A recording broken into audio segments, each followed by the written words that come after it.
ನಾವು ಹೇಳೋದು ಯಾರ ಹತ್ರ ನಾವು ಜಾಸ್ತಿ ಎನರ್ಜಿ ಎಕ್ಸ್ಚೇಂಜ್ ಆಗಿರುತ್ತೆ ಲಾಸ್ಟ್ ಬರ್ತಲ್ಲಿ, ಅಂದರೆ ತಗೊಳ್ಳೋದು ಕೊಡೋದು ಏನಾದರೂ ಇರ್ಬೋದು, ಅವರೆಲ್ಲ ನಮ್ಮ ಫಸ್ಟ್ ಡಿಗ್ರಿ ರಿಲೇಷನ್ ಆಗಿ ಹುಡ್ತಾರೆ.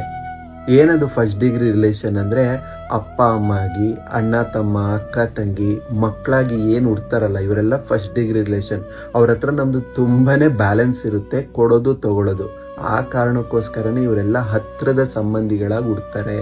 ಅದಕ್ಕೋಸ್ಕರನೇ ಇವ್ರ ಹತ್ರ ನಾವು ಡೈಲಿ ಏನೋ ಒಂದು ಅವರಿಂದ ಖುಷಿನಾರು ಪಡ್ತಿರ್ತೀವಿ, ದುಃಖನಾರು ಪಡ್ತಿರ್ತೀವಿ. ಯಾಕಂದರೆ ನಾವೆಲ್ಲ ಮಾಡ್ಕೊಂಡು ಬಂದಿರೋ ಅಂಥ ಎನರ್ಜಿಯ ಬ್ಯಾಲೆನ್ಸ್, ಆ ಋಣನ ತೀರಿಸ್ಕೊಳ್ಳೋ ಕೆಲಸ ಮಾಡ್ತಾ ಇರ್ತೀವಿ.